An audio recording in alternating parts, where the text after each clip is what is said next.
Four signs of the end of the world predicted in the Bible. How many are we seeing already? The Bible outlines clear signs of the end times, and many of them are unfolding right before us. Let's explore four key signs that may be happening today. 1. Wars and rumors of wars. Jesus warned that in the last days, nations would rise against each other, and there would be an increase in conflicts. Today, global tensions are high, and wars and threats of war seem to be more widespread than ever. 2. Natural disasters. The Bible speaks of earthquakes, famines, and other disasters. In recent decades, the world has seen a rise in earthquakes, hurricanes, floods, and wildfires, which many believe are signs of the times. 3. False prophets and deception. Jesus warned of false prophets who would deceive many.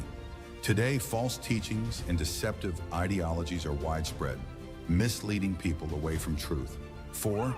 The rise of lawlessness. The Bible foretells an increase in lawlessness and moral decay.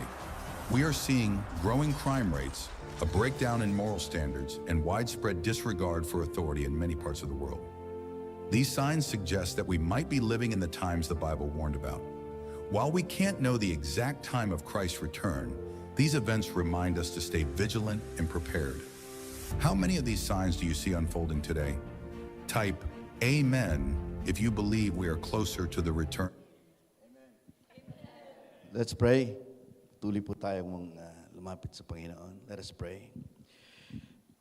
Dear Heavenly Father, as we come into your presence, Lord God, we just want to thank you for all the things that you've done for us. And Heavenly Father, we gather together as one family, seeking your presence and guidance. Open our hearts, Lord God, to worship you in spirit and in truth. Salamat po, Panginoon. May our prayers and lives bring glory to your name. As we come before you today, quiet our minds, focus our hearts, and fill us with your love. Bless this time together as we focus on you, Lord God. May our worship be meaningful and our time spent together be transformative, Lord God. Help us live refreshed and renewed, equipped to serve you in all we do. Thank you, God, for your goodness and faithfulness, Lord. We give you glory, Lord God, and we give you praise. In Jesus' name we pray. Amen and amen. Sige po, before we start, please turn to your left and to your right and say, God is good. Sige po, God is good. All the time. Praise God. Purihin po ang ating pong Panginoon. By the way, before we start, let us all welcome Brother John. Hi. And Sister Malu. Praise God, praise God. Sige po, let's give the Lord a clap offering sa buhay po nila. Thank you. Okay, alam nyo po, last Sunday we discussed the Word of God in Matthew chapter 24 verses 3 to 14. It's all about the signs of the end, okay? So Jesus gave us a glimpse of the events that will unfold before His return. Siya po ay nagbigay ng babala, nag-warning po siya. He warned us about the rise of false prophets, wars, famines, and earthquakes.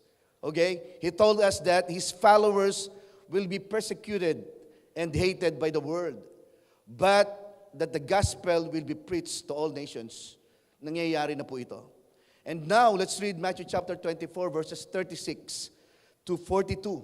Basahin po natin ang sabay-sabay. Sige po. Ready? But of that day and hour, no one knows, not even the angels of heaven, but my Father only. But as the days of Noah were, so also will the coming of the Son of Man be. For as in the days before the flood, they were eating and drinking, marrying and giving in marriage, until the day that Noah entered the ark, and did not know until the flood came and took them all away. So also will the coming of the Son of Man be. Verse 40. Then two men will be in the field. One will be taken and the other left. Two women will be grinding at the mill. One will be taken and the other left. Watch therefore, for you do not know what hour your Lord is coming. Okay.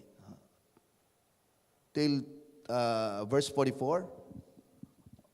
Okay, wala na po. Sige po, praise God for the reading of His Word. Purihin po ang atin pong Panginoon.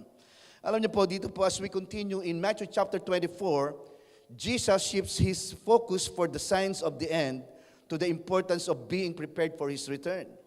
Sabi po ng ating pong Panginoon, He says in verse 36, "But about that day and hour no one knows, not even the angels of heaven, nor the Son, but only the Father." Let's say only the Father. Only the Father. Tanging ang Diyos lang Ama daw po ang nakakaalam daw po. So in this chapter 24, makikita po natin dito, Jesus teaches about the end of time. Okay?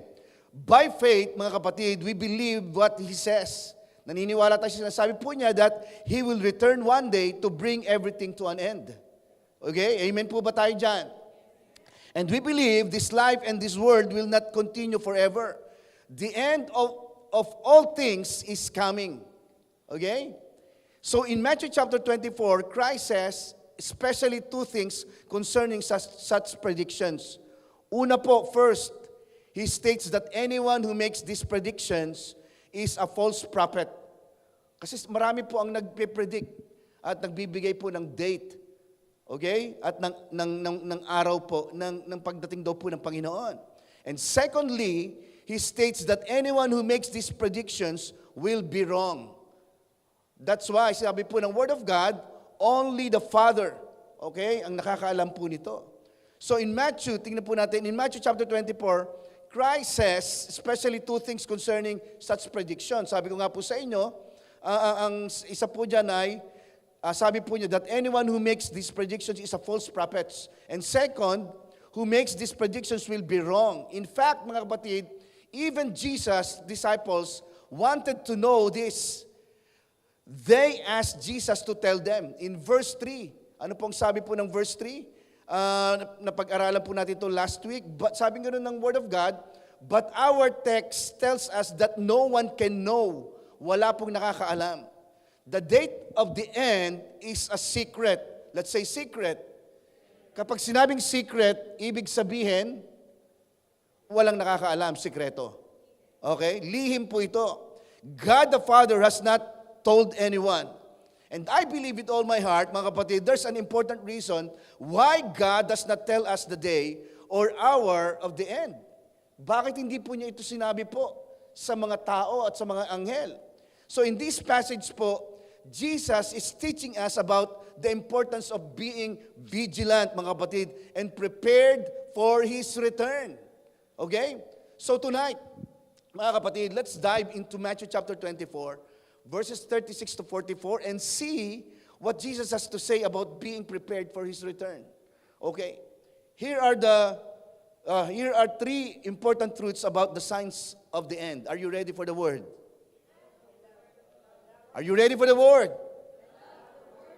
Praise God. Point number 1, the day of the end is unknown. Okay? Ang araw daw po ng katapusan o ng wakas daw po ay hindi alam. Okay? So we know, mga kapatid, that the end is coming. Amen ba? Okay, alam po natin yan. We know what will happen when it comes. But there is one thing we do not know. We do not know when exactly the end will be. Will it be in 50 years? Praise God, kung buhay ka pa noon. Okay? Or kung hindi ka na buhay, praise God. Or in 10 years? Will it come in 2030? Or will it happen during our own lifetime on earth? Habang nabubuhay po ba tayo sa mundong ito? Mangyayari po ba ang mga bagay po na ito? So the Bible says, sabi po ng Biblia, for no one knows the day or the hour or even the year of the end. We must be satisfied with the fact that God the Father is the only one who knows. Okay? Kasi baka pag nalaman mo pa, ay baka hindi ka na maghintay o maghanda pa. Hindi po ba? So therefore, He alone knows the day and hour when Jesus Christ will return and bring everything to an end. The Bible, mga kapatid, tells us that not even the angels know when it is. Biruin po ninyo ha, even mga angels po, hindi po nila alam kung kailan po ang pagdating po ng ating pong Panginoon. Okay? So, this means, mga kapatid, that anyone who claims to know the day and hour is a false prophet. Okay? Yung mga nagsasabi po na alam po nila kung kailan po yung araw at yung exact date, ang tawag daw po sa kanila ay ano? False prophets. Okay? Ang sabi po ng Word of God, false prophet and proud. And yet, there are those who make predictions concerning the date of the end of time. And they even continue to make these predictions when they have already been wrong. Biruin ninyo, nagkakamali na sila sa mga predictions po nila, pero patuloy pa rin po sila, nagko-continue pa rin sila na i-declare po kung kailan. Okay? So, you know Harold Camping? Kilala niyo po si Harold Camping? Actually, ako hindi ko rin po siya kilala personal. Okay? So, pero si Harold Camping po, first, predicted September 1994. He was wrong. Hindi po dumating ang Panginoon. Then, May 21, 2011, and October 21, 2011, again, he was wrong. Okay? Harold Camping, mga kapatid, and also all who believe what he says fails to understand the clear teaching of our text. Diba? So the Bible says no one knows. Okay? And no one can know because our God the Father has not told anyone. According to the Word of God. On the basis of God's Word, mga kapatid, listen to this. We can be sure that their predictions are wrong. Okay? If God alone knows, mga kapatid, then we can say to anyone who claims to know, they are wrong, mga kapatid, because they do not know. God is going to keep the date of the end a secret. Wala po siyang pinagsabihan po nito. Even po ang Son of God, even si Jesus and angels, hindi po nila alam. Okay? Sabi po natin, point number 1, the day of the end is unknown. Hindi po alam kung kailan ang pagdating po ng ating pong Panginoong Yesus. Point number 2, Christ's return will be unexpected. Yung pagbabalik daw po ng ating pong Panginoong Yesus ay hindi po ito inaasahan, unexpected. Okay? Because God not told anyone the return of Jesus Christ is going to unexpected. The end of the world, mga kapatid, ang katapusan daw po ng mundo will take people or some people by surprise. Mabibigla ka po sa pagdating ng Panginoon. At ang sabi po ng ibang mga Bible scholar, maaaring ang pagdating daw po ng ating Panginoong Yesus ay nakikita daw po ito ng lahat po ng tao sa buong mundo. Okay? Matthew chapter 24 verses 39 to 37 to 39. Let's see the word. But as the days of Noah were, so also will the coming of the Son of Man be. For as in the days before the flood, they were eating and drinking, marrying and giving in marriage, until the day that Noah entered the ark, and did not know until the flood came and took them all away. So also will the coming of the Son of Man be. Yun daw po, kinumpara daw po yan. The history of Noah and the flood, mga kapatid, is recorded in Genesis chapter 6 and 7. Kung gusto po ninyo itong makita at basahin po, chapter 6 and 7, yan po yan. So God told Noah that because of man's wickedness, dahil daw po sa kasamaan daw po ng tao, mga kapatid, He was going to destroy the world with a great flood. Mapalad pa po ang Pilipinas. Di ba? Kahit nagbabaha na, ang hirap na lang po manalangin po ng mga meron po kinalaman po dito eh. Hindi po ba? So makikita po natin, tingnan po ninyo ito ha. God told Noah that because of man's wickedness, o dahil po sa kasamaan po ng tao, He was going to destroy the world with a great flood. Pag sinabing great flood, ibig sabihin, hindi mo ito kayang ikumpara po sa nangyayari sa Pilipinas. According to the Bible, lilipunin ng Diyos po ang sanlibutan sa pamamagitan daw po ng malaking baha. God commanded to build an ark, okay, God commanded Noah to build an ark in which he and his family and 2 of each animal would be saved from the flood. Biruin po ninyo ha, yun lang po yung mga naligtas after the flood. So when Noah and his family were in the ark, then God sent a great flood. Okay? So this great flood took the ungodly people by surprise. Makikita po niyo to, ha? The Word of God says, ungodly people by surprise. Yung bang ito po ay gumulat po sa mga taong hindi po makadiyos. When we say hindi makadiyos, ibig sabihin, ito po yung mga tao na kung saan ay walang personal na relasyon at walang pananampalataya po sa Diyos. Okay? Sila po yon. Okay. So ang tanong po, why were they surprised? Bakit po sila nagulat? Okay? Tingnan po nito, not because they were ignorant. They were the flood was coming. Tingnan po ninyo, they knew the flood was coming, for Noah had told them. Biruin nyo, for 120 years, listen tingnan po nito, for 120 years, Noah preached to them and called them to repent of their sins. Humingi po ba sila ng tawad? Hindi po. But they did not believe Noah. Wala po silang pakialam. Tuloy lang po sila sa masasayang gawain po nila sa kanilang buhay. They rejected and despised God's word. They refused to obey it. Ayaw po nilang sundin kung ano po yung mga pinapasabi po ng Diyos sa pamamagitan po ni Noah. Okay?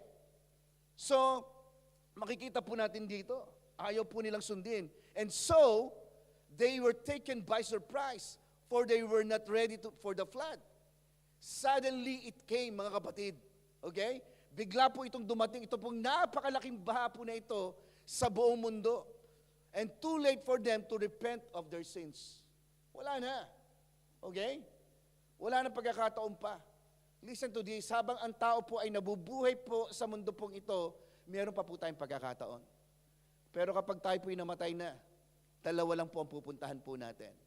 Wala na pong gitna po doon. Okay? So the Bible says, mga kapatid, sabi po, makikita po natin po dito, the flood took them all away to death and then to God's eternal judgment in hell. So the Bible says, mga kapatid, that is how it will be when Jesus Christ returns at the end of time. Ano po sabi po ulit ng verse 39? Sabi po ng verse 39, and did not know until the flood came and took them all away. So also will the coming of the Son of Man be. Ganon din daw po ang mangyayari. Okay? Kinumpara po ito sa kapanahunan po ni Noah. Una, first, people will not be ready, mga kapatid. Hindi po magiging handa po ang mga tao po sa mundo pong ito pagdating po ng atin pong Panginoon. Hindi man po natin alam yung exact date and day, but alam natin dadating ang ating Panginoon. Amen? They will be focused on earthly life. Nagbigay po siya ng mga signs para tayo po mga mananampalataya, maintindihan po natin na malapit na. Okay? So, from the time of Noah, they will be seeking earthly pleasure. They will be eating and drinking and having parties. Okay? So when Christ returns, they will be taken by total surprise. Lubha po silang magugulat. Especially po yung mga tao po na wala pong personal na relasyon sa atin pong Panginoon. So when the end comes, mga kapatid, they will not be ready. Just as it was in the days of Noah. Katulad daw po ito na nangyari po sa panahon po ni Noah, that's how it will be at the end of time. Sabi po ng Bible, mga kapatid, the Word of God says, magiging ganun po ang pagdating daw po ng atin pong Panginoon. Okay. An important question is, tingnan po niyo to, will the return of Christ will be unexpected also for believers? Ulitin ko po will the return of Christ will be unexpected also for believers? Yun daw po bang pagbabalik daw po ng atin pong Panginoong Yesus ay magiging hindi inaasahan para sa mga mananampalataya? If you are truly, mga kapatid, a believer of Christ, tingnan po ninyo to, the answer is, the end will come as a surprise only to the ungodly people. Okay? Para lang po ito sa mga taong walang personal na relasyon kay Kristo Jesus. Sila po ang mga magugulat. Ang katapusan daw po ay magiging kagulat-gulat. Okay? Para doon sa mga taong hindi makadiyos. For example, okay? Noah and his family, tingnan po niya, were not taken by surprise. Hindi na sila nagulat eh. Nung sinabi po ng Diyos na pasok na lahat sa ark, okay? Sa arko, then isara na, ano nangyari po doon? Relax po sila at alam po nila na sila po ay kino-comfort po ng Panginoon sa panahon po ng great flood po na ito. Okay? They were in the ark. They believed God's word and they, by God's grace, were ready. It was the ungodly who were taken by surprise when the flood came. Yun daw pong mga hindi makadiyos, yung mga taong hindi mananampalataya ang nagulat nung dumating po yung great flood. Those who rejected God's word and refused to repent. Praise God. Sapagkat meron kang personal na relasyon sa Diyos. That is how it will be at the end of time. Christ's return will be unexpected for the ungodly. Ang pagbabalik po ng Panginoon ay magiging hindi inaasahan para sa mga hindi makadiyos. Ang tanong, makadiyos po ba tayo? Okay? Kayo po ba ay anak ng Diyos? Are you a child of God? Amen. Praise God. For that reason, mga kapatid, we need to face this question. If Jesus came now, what would He find you doing? Kung sakaling ang Panginoon daw po ay dumating, ano po kaya ang makikita niya sa atin, sa pagdating ng ating pong Panginoon? Ano kaya ang ginagawa po natin ngayon? Will you be ready? Okay? Magiging handa ka ba?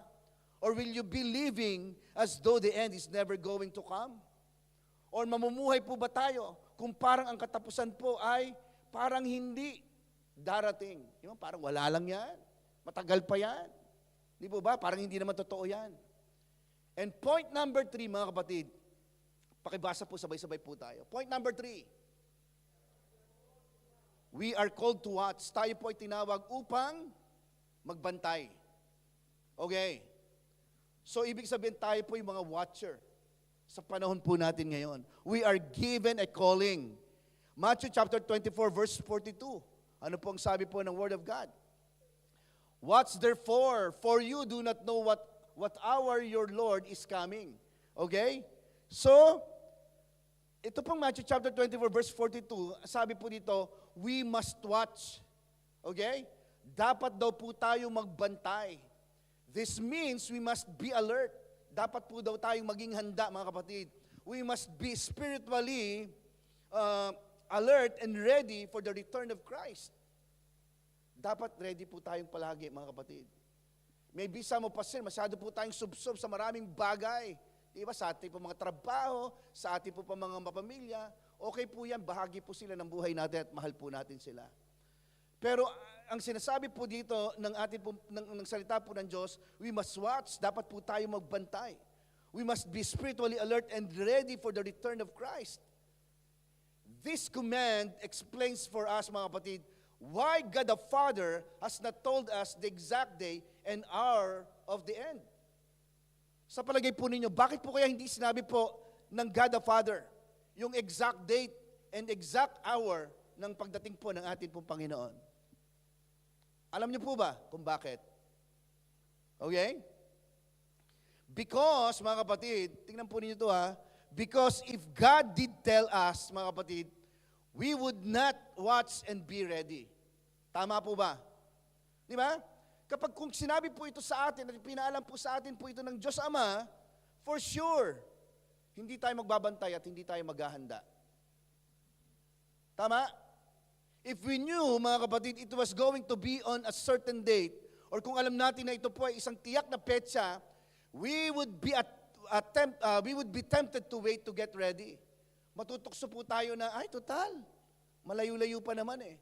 Pag malapit na, doon na ako maghahanda, doon na ako magre-ready. Di ba? So it is for us, it is for our good that He has kept it a secret. For it causes us to strive to be always ready. Inilihim po ito ng ating pong Diyos Ama upang magsikap po tayong maging laging handa.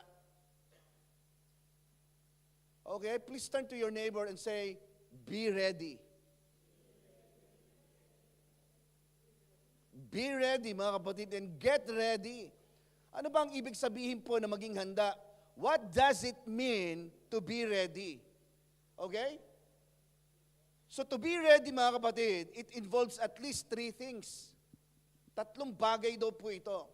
To be ready, mga kapatid, first, to be ready is to be thinking about and looking for the end to come. Hindi ka relax lang. Ang pagiging handa po, yung pag-iisip at paghihintay para sa pagdating ng katapusan.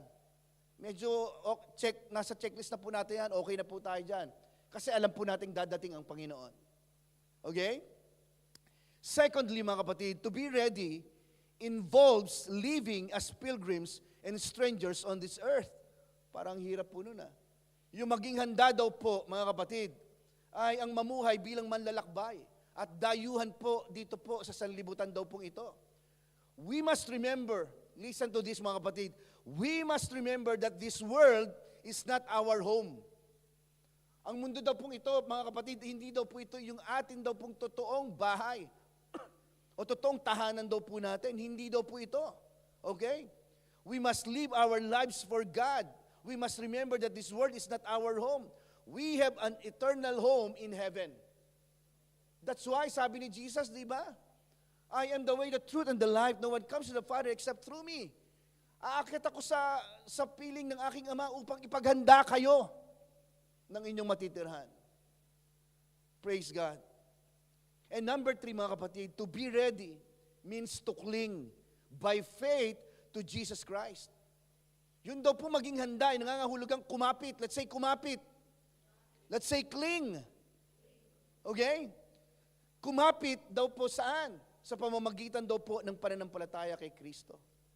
Mga kapatid, how can we possibly be ready for Christ to come without Him? Diba? Bakit pa tayo mag-iintay kung wala naman tayong iniintay? O wala naman talaga ang ating pong Panginoon? Diba? I believe with all my heart, mga kapatid, we need Him as our Savior. Amen.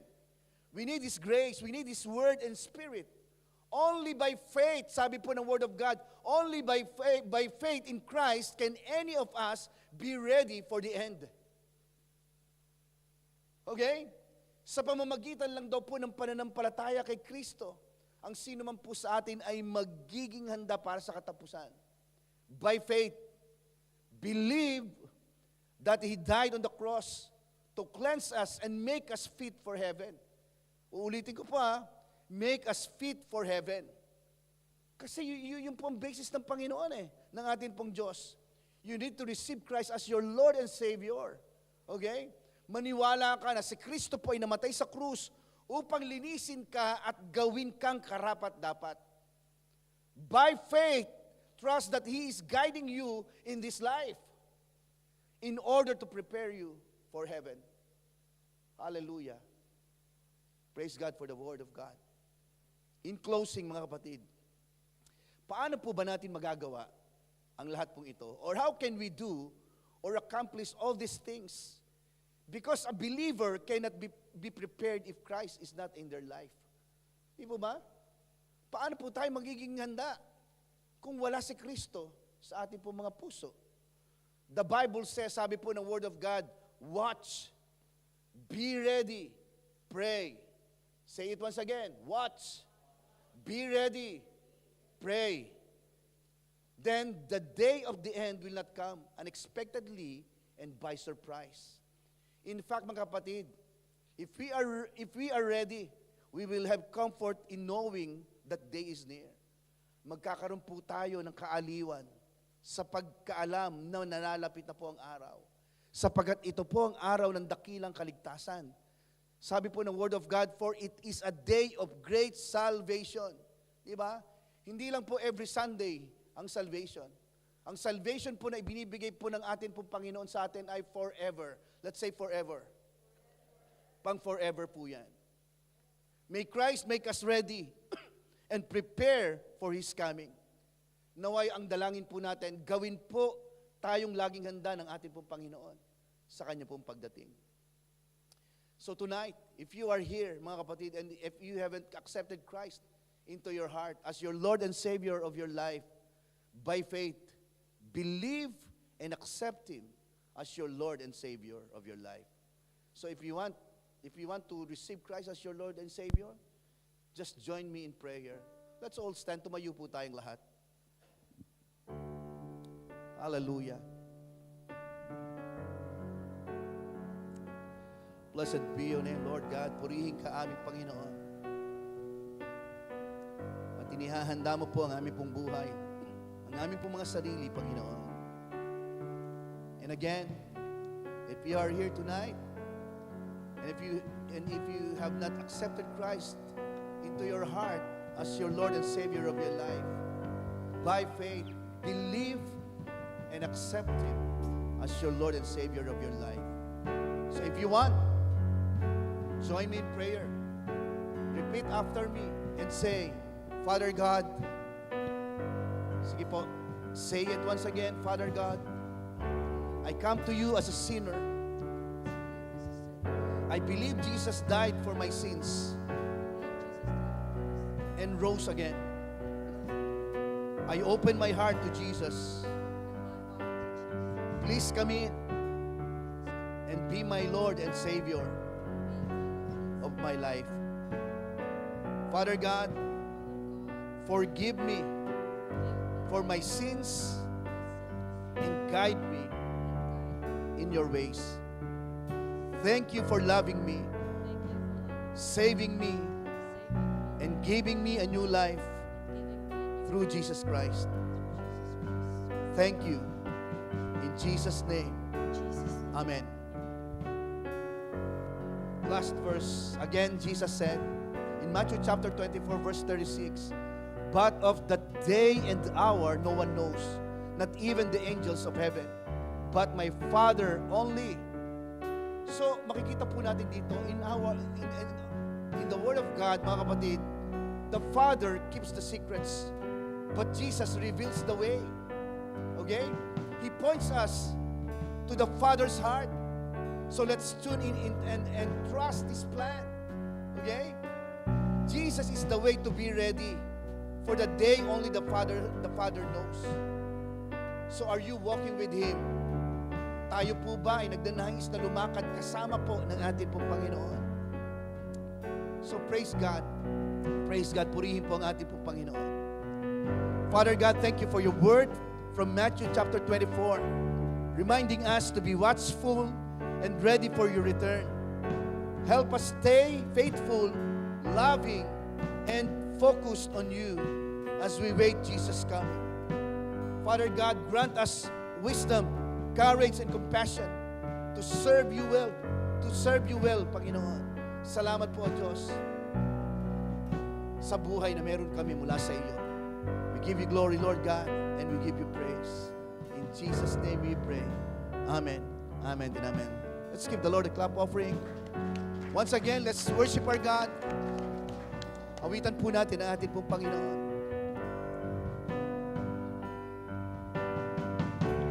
Your grace is enough, more than I need.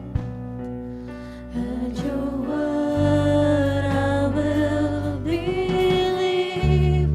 I wait for you, draw near again.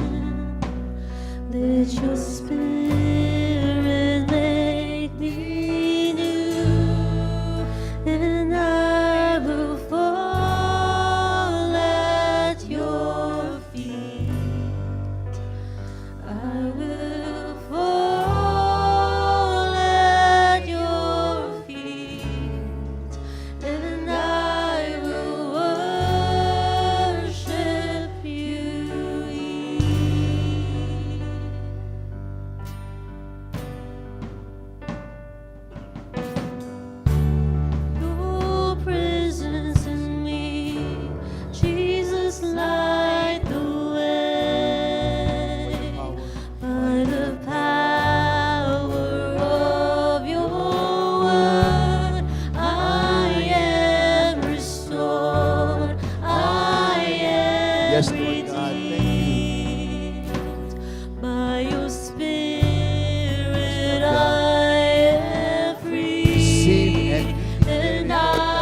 Salamat po, Panginoon.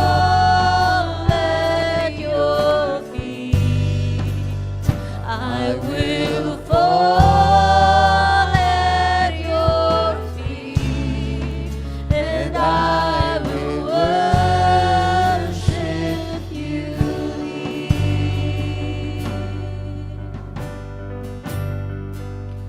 Freely you gave it all for us, surrendered your life upon that cross.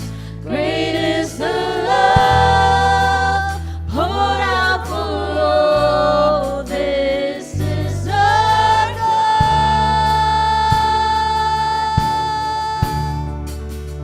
lifted on high from death to life.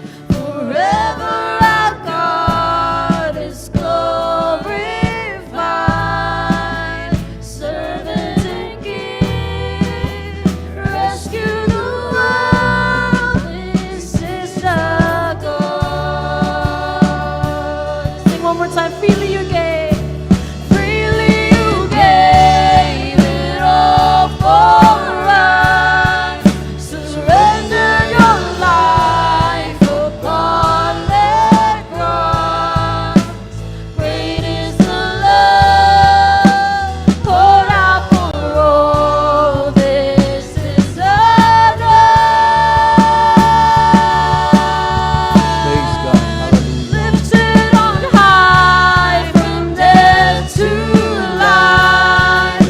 Forever our God is glorified. Servant and King, rescue the world. This is our God.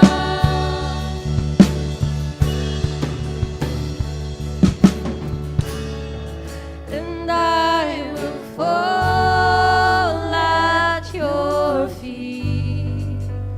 I will fall at your feet, and I will worship you. Singing, we will fall.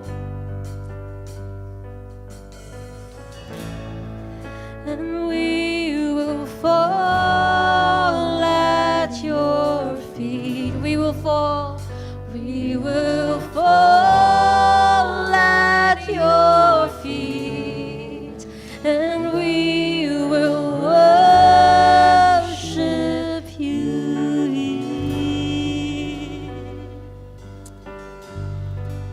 Thank you, God. Salamat po, Panginoon. We give you glory, Lord God, and we give you praise. In Jesus' name. Amen and amen. Let's give the Lord a clap offering. Palapakan po natin ang ating pong Panginoon. Sige po, bago po kayo maupo, please turn to your neighbor and say, you are blessed and favored. You are blessed and favored. Hallelujah. Purihin po ang ating pong Panginoon. Alam niyo po, sabi po natin, part of our praise and worship is yung ating pong giving. Or giving our tithes and offering. The Word of God says in Acts chapter 20, verse 35, sabi po dito, I have shown you in every way, by laboring like this, that you must support the weak and remember the words of the Lord Jesus that He said. Sabay-sabay po natin sabihin. Ano pong sabi po? It is more blessed to give than to receive. Praise God. Alam niyo po, giving to the church is about supporting the community, serving God, and trusting in His blessing. Amen po ba tayo? It's not just about money, mga kapatid, but about generosity, service, and love. Kapag tayo po'y nagbibigay, when we give, we're reflecting God's love and care for others. Okay?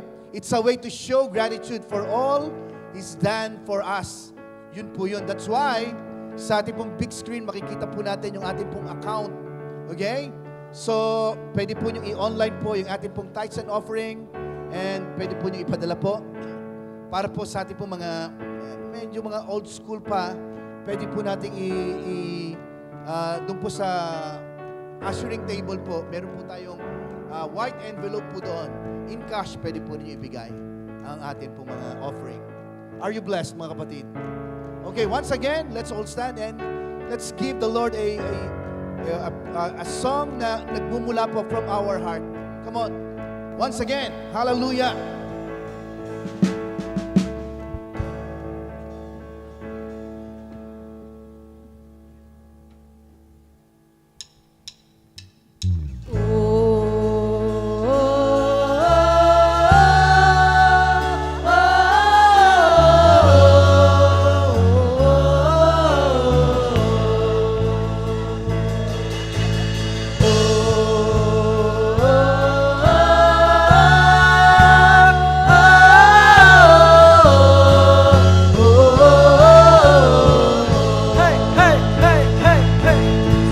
Song that stirs the spirit and it calls the heart to life. It's an anthem in the making. Can you feel it start to rise? Can you hear the generations getting louder over time? Every son and every daughter singing out into the night. It's not time to be silent. Don't you dare hide your light. There's the world outside your window, so don't let it pass you by. Lift your hands to the heavens, lift your voice to the sky. Praise the Lord of all creation. Let His name be lifted high. Sing it! Oh, oh,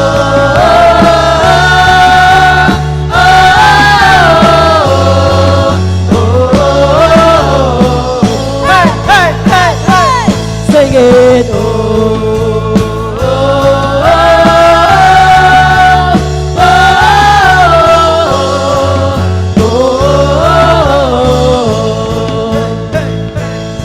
From the famous to the faceless, from the palace to the streets, I can feel that drumbeat pulsing and it's calling you and me. I can hear the world awaken, oh the sound is heavenly. Every tribe and every nation singing Jesus I believe. It's not time to be silent. Don't you dare hide your light. There's the world outside your window, so don't let it pass you by. Lift your hands to the heavens, lift your voice to the sky. Praise the Lord of all creation. Let His name be lifted high. Sing it, oh, oh.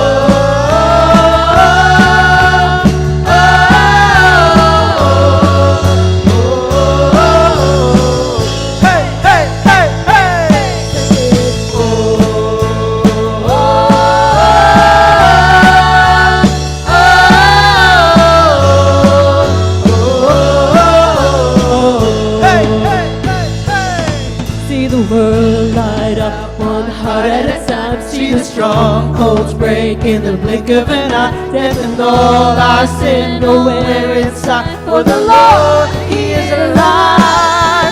See the lost return from the dead of the night. Every captive free, every chain left behind. Have you ever seen such a beautiful sight? Oh, the world coming alive. See the world, see the world light up, one heart at a time. See the strongholds break in the blink of an eye. Death and all our sin nowhere inside. For the Lord, He is alive.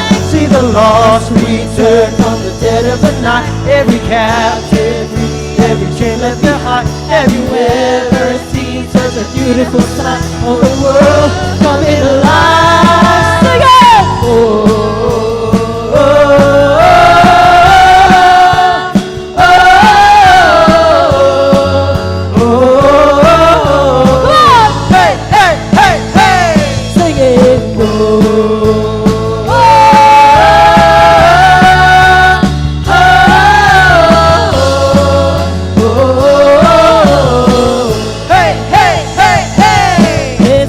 time to be silent. Don't you dare hide your light. There's a world outside your window, so don't let it pass you by. Lift your hands to the heavens, lift your voice to the sky. Praise the Lord of all creations, let His name be lifted high. Hallelujah! Praise God! Hallelujah! Dear Heavenly Father, as we go into the week ahead, mga Panginoon, we ask for your protection, guidance, and blessing. Help us walk in humility, trust in you, tanging sa iyo lang, Panginoon, and share your love with those around us. May your presence be with us, and maybe your presence be with us every step of the way. Thank you, God, for your goodness and for your faithfulness. Thank you, God, for the blessings, Lord God, financially, materially, spiritually, and good health physically. Thank you, Lord God. Phil and said, family, may the Lord bless you and keep you. May the Lord make His face shine upon you and be gracious to you. May the Lord turn His face toward you and give you peace. Nothing lacking, nothing missing, and nothing broken. In Jesus' name we pray. Amen, amen, and amen. See you next week.